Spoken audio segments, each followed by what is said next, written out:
So I want to focus our discussion of books 3 and 4 today specifically on the relationship of Dido and Aeneas, and Dido really in particular, because books 3 and 4 are crucial to understanding Dido.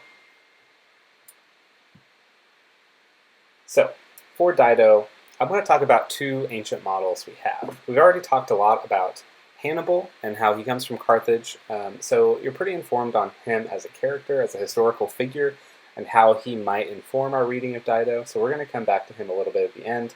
So for now, I'd like to talk about Cleopatra, whom you've probably heard of, but maybe don't know all that much about. So who was Cleopatra? Well, she was a pharaoh of Egypt, and she was the last ruler to rule Egypt of the Ptolemaic kingdom. So she was in this family line, the line of Ptolemy Soter. So this means that way back in her family line, she was related to a man who was really great friends with Alexander the Great, and part of his court. And Cleopatra, this really powerful woman, had an affair with Antony, Mark Antony, right? So this Mark Antony was one member of the Second Triumvirate, and he was Octavian's right-hand man. If you remember, the Second Triumvirate was made up of Mark Antony, Octavian, who becomes Caesar, Augustus, right? And then there's Lepidus, the guy who funds it all. So Mark Antony is a very prominent military figure of the period. Eventually, she goes on to marry Antony after he divorces Octavian's sister. If you remember, he had married Octavian's sister, Octavia, as a means of solidifying the Triumvirate's alliance. After this, Octavian declares war on the both of them, and a lot of stuff happens. They wage the war, but it's resolved eventually at the Battle of Actium, very famous battle in 31, where Octavian defeats Antony and proceeds to invade Egypt. So after this, Antony and Cleopatra commit suicide separately, and Horace, who is a poet during Augustus's period, writes a poem about Octavian's victory. Horace is writing at the same time that Virgil is. So this poem is contemporary with what we're reading right now. So Horace's Cleopatra Ode goes something like this, and we're going to read it in chunks and then talk about it. So it starts off, "Now's the time for drinking deep, now's the time to beat the earth with unfettered feet. The time to set out the gods' sacred couches, my friends, and prepare a Salian feast. It would have been wrong before today to broach the Caecuban wines from out of the ancient bins, while a maddened queen was still plotting the capital's and the empire's ruin. With her crowd of deeply corrupted creatures, sick with turpitude, she, violent with hope of all kinds and intoxicated by fortune's favor." Okay, so right from the beginning, we see Horace is like, hell yeah, it's time to party. We conquered this eastern terrible woman, right? So let's pull out the gods' couches. If you don't know, Roman gods sit on couches. There's these little things that they put them out on for display, the representations of the gods, that is. He's like, let's drink, dance, and eat a lot of food. Okay, so sounds great. I want to be there. But he goes on to say, it would have been wrong to do this before today, before we beat Cleopatra, because there was some maddened queen who was plotting the capital's and the empire's ruin. Okay, and so both of these things should immediately make you think of Dido in Virgil's Aeneid. Dido is often described as the maddened queen, or being mad in some respect, or frenzying is another word used to describe her, which we'll see later in Horace's poem. And at the end of Book 4, when she commits suicide, she utters a curse on Aeneas and his descendants, right? So in a way, she's kind of plotting the ruin of Rome and the Roman Empire in the future. Okay, and so Horace goes on to describe how she's sick with turpitude, right? She's violent with hope. She's intoxicated by favor. So all of these kind of sick words and kind of disgusting, words of disgust that he surrounds Cleopatra with are also attributed to Dido in the Aeneid. Okay, so moving on to the next bit of the poem, it goes, "But it calmed her frenzy," see, there's frenzy again, "that scarcely a single ship escaped the flames, and Caesar reduced the distracted thoughts, bred by Mariotic wine, to true fear, pursuing her close as she fled from Rome, out to capture that deadly monster, bind her as the sparrow hawk follows the gentle dove, or the swift hunter chases the hare over the snowy plains of Thessaly." Okay, so I want to draw your attention here to the word frenzy, right? We see frenzy associated a lot with Dido. She's frenzying around the city, running mad. And then also to this simile that compares Caesar chasing Antony slash Cleopatra, to a hunter chasing a hare, or to a hawk chasing a dove. Okay, and so we see a similar simile to this in the Aeneid, describing Aeneas chasing Dido. I don't know if you remember this. It is in book 4, I believe. It might be in book 1. It's in one of the two. But in that simile, Aeneas is framed as this kind of careless hunter who is chasing down a doe, a stag, right, in the woods. And so Aeneas is the hunter and Dido is the deer in the simile. And we see that same kind of construction here in Horace's Ode about Cleopatra. So finally, the last bit. But she intended to perish more nobly. But she, intending to perish more nobly, showed no sign of womanish fear at the sword, nor did she even attempt to win with her speedy ships to some hidden shore. And she dared to gaze at her fallen kingdom with a calm face, and touch the poisonous asps with courage, so that she might drink down their dark venom to the depths of her heart, growing fiercer still and resolving to die, scorning to be taken by hostile galleys, and no ordinary woman, yet queen no longer, be led along in proud triumph.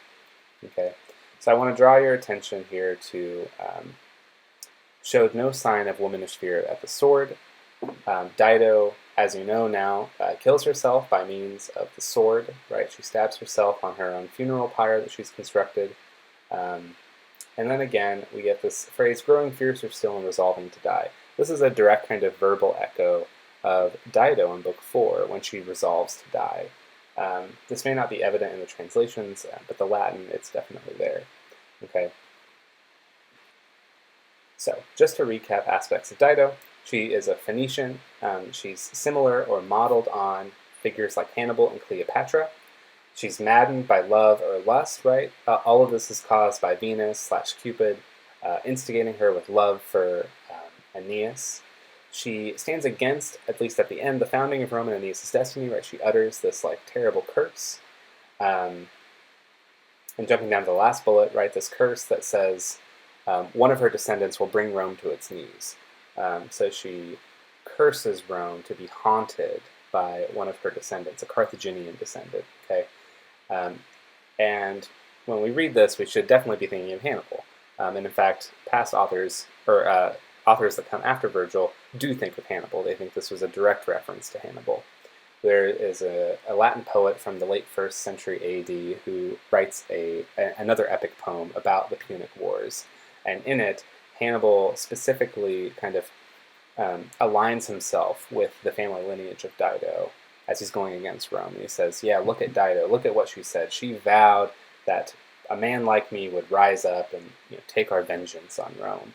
Okay, so we see Dido being reminiscent of Hannibal, and we also, as we had just seen, her being reminiscent of Cleopatra. And just to further that a little bit, Carthage itself and how Dido constructs it is like Rome in many ways, but also different from Rome. So in Rome, on the Capitoline Hill, the main hill in the city of Rome, there is a big temple to Jupiter Optimus Maximus. Okay, opposed to that, in Carthage, there's a big temple to Juno, right, with these pictures of the Trojan War, which, just to point out, has a really nice ekphrasis on it, right? Aeneas sees these and starts weeping, and they're recounting his tales. So just to note that, all these different things about Dido.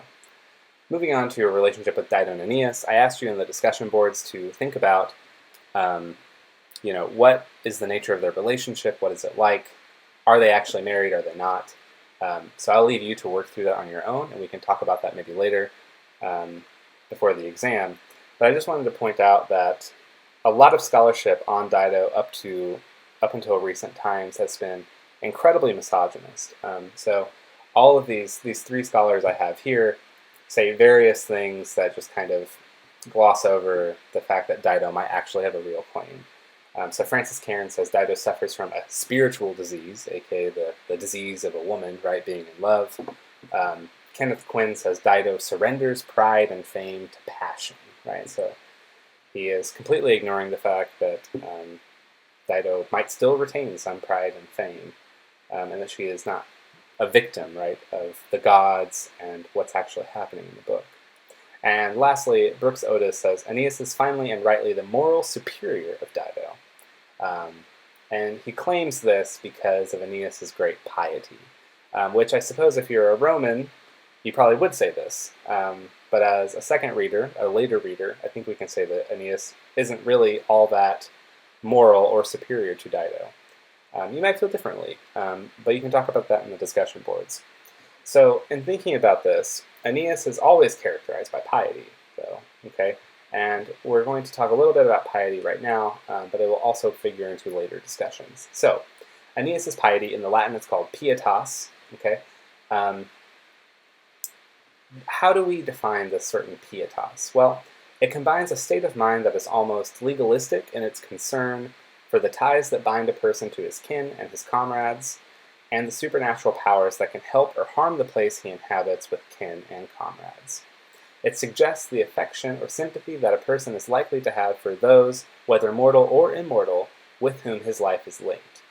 So essentially, Aeneas's piety is familial, it's patriotic, and it's religious. Okay, so pietas, in the Roman sense, describes the bonds you have with your family, with your with your nation, right? The upper, the kind of governmental structures that you're a part of, as well as the gods you worship. So it describes all three of these bonds. And we see a really good example in Book 1 of the Aeneid when he says to Venus, I am Aeneas, devoted to my city's gods, refugees I rescued from enemy hands, and my ship's most precious cargo. My fame has reached the heavens above. My quest is for Italy to be our fatherland and to found a race descended from Jove most high. Okay, so this begs us to ask, is there a connection between pietas and morality? It seems like for a Roman there probably is. At least that's how they conceived of it. But what was the nature of this connection? It's really up for debate, and I challenge you to think about that and talk about that in the discussion boards. So this is all for now. In the next video, we're going to be talking more about Roman religion as it figures into books 5 and 6. And I'm really excited for that because that's one of my specialties and one of my special areas of interest. So hopefully that will be really interesting for you all, and we can talk about some interesting stuff there as far as Roman gods go.